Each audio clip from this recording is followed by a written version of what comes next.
Hi, this is How I See It. Let's take a look at some headlines involving Iran and 9/11, starting in 2004, July.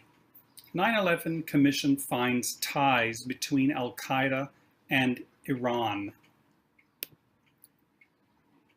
In the fall of 2004, the Middle East Quarterly says Iran's link to Al-Qaeda, the 9/11 Commission's evidence.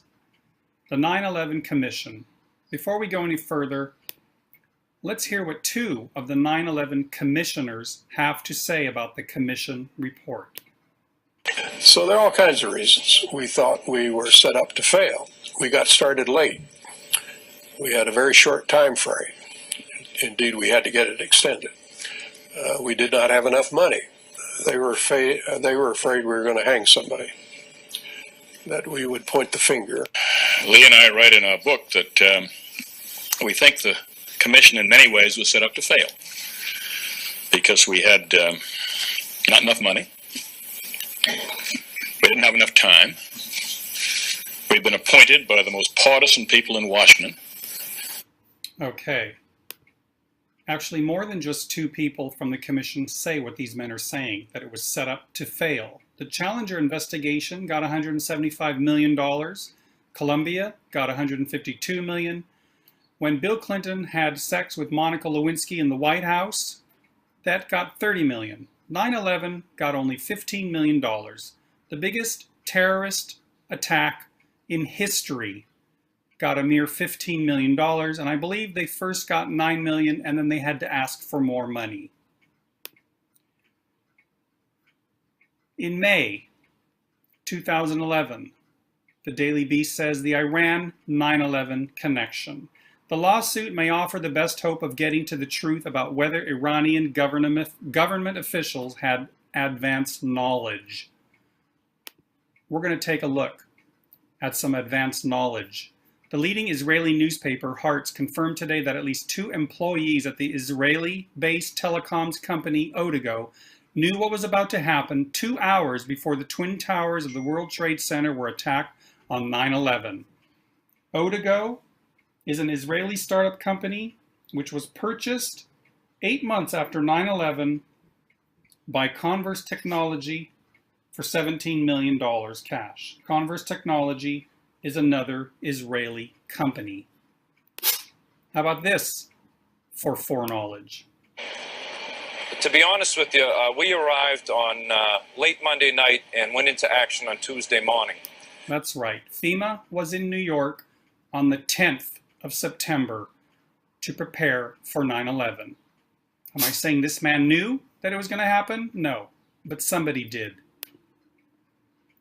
Speaking of foreknowledge, this is Larry Silverstein, the mass murderer. I want you to pay attention to him lying. This is his excuse for why he was not in the building when it went down. When people tell the truth, they do not elaborate like this man is going to do. Now, watch him lie. Where were you on September 11th? I was home. Come on, Larry, spit it out. And Come on. the only reason I wasn't where I was every morning, subsequent to the 26th day of July, my mornings were spent usually at a breakfast meeting at Windows, an 8 o'clock breakfast meeting, Windows, the top of it, and then going down to visit with my tenants, my new tenants, at the Trade Center, getting to know them, understanding their problems and so forth, ascertaining how we could service their needs better. Do elaborate. Which is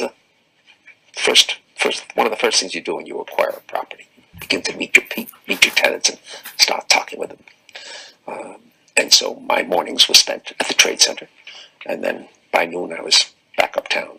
And so that particular morning, because I have light-colored hair and fair skin, and I'm an annuity to the dermatologist, my wife, God bless her, had made an appointment for me at the doctor. And I remember dressing to go to the doctor. I'm finally saying to my wife, I said, sweetheart, that I've got so much to do downtown. I gotta cancel this. I've gotta go downtown. And she said, "You're not gonna cancel this appointment. You're going to the dermatologist." You know, having been married now to the same woman. So you get the point. Too much elaboration, too much detail. This man is a liar. He's not telling you the truth. He had foreknowledge, therefore he's responsible in part for the 3,300 deaths on 9/11, or how many you think died on 9/11. May 2012, Iran accused of being behind the 9/11 attacks. So now they're being accused of being behind the 9/11 attacks.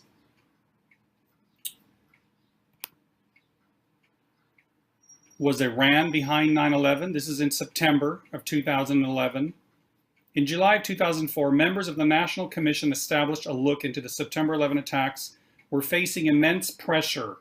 The target date for submitting the report the whole of America was waiting for had passed, and commission members were given a 60-day extension that was about to expire. However, 8 days before the final submission date, some commission members received word of new information, a real intelligence time bomb.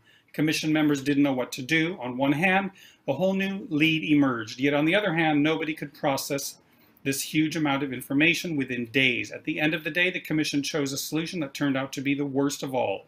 It crammed some of the information into 3 pages, written hectically, ignored most of the information, and in fact left the big question open.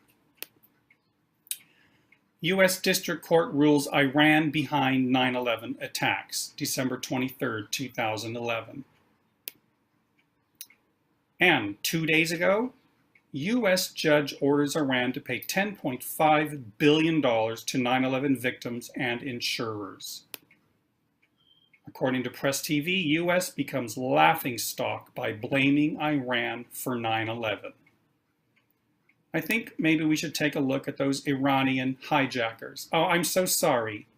15 of the hijackers were citizens of Saudi Arabia, but the country was dropped as a defendant in the 9/11 lawsuit. That's right, the CIA report says that 15 Saudi Arabians hijacking planes attacking America is no evidence that Saudi Arabia willingly supported Al-Qaeda leading up to 9/11.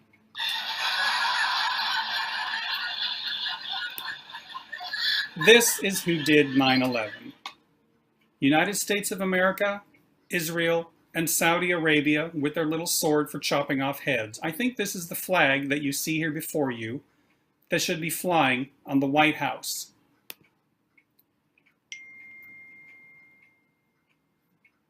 So, on the afternoon of 9/11, a white van was stopped. The FBI bulletin known as a BOLO, Be on the Lookout, was issued, and police stopped a white van. Inside the white van were the dancing Israelis that you've heard of. The driver, Sivan Kurzberg, said to the police, "We are Israeli, we are not your problem. Your problems are our problems. The Palestinians are the problem." Why would he say that if he's being stopped for unknown reasons? These are 3 of the dancing Israelis who were seen filming the towers being struck by planes and jumping up and down and flicking their lighters like they're at a concert.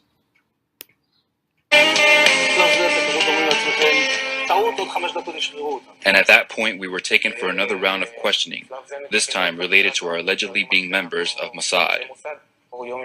The fact of the matter is, we are coming from a country that experiences terror daily. Our purpose was to document the event. Admitted on Israeli television, those 3 men were there to document the event. 3 Israelis in New York documenting the event that they knew was going to happen. They were part of the Urban Moving Systems, that's the van they were in, owned by Israeli Dominic Suter.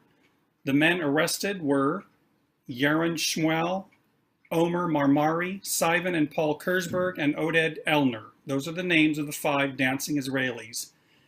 In the months that followed, they refused lie detector tests and were repeatedly questioned about their involvement. Eventually, less than 10 weeks after they were taken into custody, These Mossad suspects of 9/11 were rescued by fellow agent and dual citizen Israeli Michael Chertoff. Who is Michael Chertoff? This is Michael Chertoff, Secretary of Homeland Security and dual citizenship with America and Israeli. DeMuro was the FBI's main man heading the investigation of the 9/11 attacks. As we now know, DeMuro and the FBI, under the control of an Israeli son of the Mossad, Michael Chertoff, managed what can only be called a criminal cover-up of what really happened on 9/11. DeMuro played the key role as the FBI confiscated crucial evidence and allowed the steel from the World Trade Center to be destroyed. What kind of criminal investigator allows the evidence from the crime scene to be destroyed before it can be properly examined? Tony Snow interviewed Dick Cheney. I can't play the audio because it doesn't want to play for me, but this witty YouTuber synced it to images which she manipulated quite talentedly. Is that a word? Talentedly? It is now. These are the voices of Tony Snow and Dick Cheney. Clear, because I've heard you say this, and I've heard the president say it, but I want you to say it for my listeners, which is that the White House has never argued that Saddam was directly involved in September 11th, correct? That's correct. We had one report early on from another intelligence service that suggested that the lead hijacker, Mohammed Atta, had met with Iraqi intelligence officials in Prague, Czechoslovakia. And that reporting waxed and waned with a degree of confidence in it and so forth. Has been pretty well knocked down now at this stage that meeting never took place. But so we've never made the case or argued the case that somehow Osama bin Laden was directly involved in 9/11. Did you hear that? Straight from the horseshit's mouth. Osama bin Laden not directly involved with 9/11. Iran told to pay $10.5 billion to 9/11 kin and insurers is an evil joke. You should also know that 120 young Israeli citizens posing as art students had repeatedly attempted to penetrate DEA offices and other law enforcement and Defense Department offices across the country. The DEA report stated that the Israelis may have been engaged in organized intelligence gathering activity. One art student was a former Israeli military intelligence officer, Hanan Serfati, who rented 2 Hollywood apartments close to Mohammed Atta and 4 other hijackers.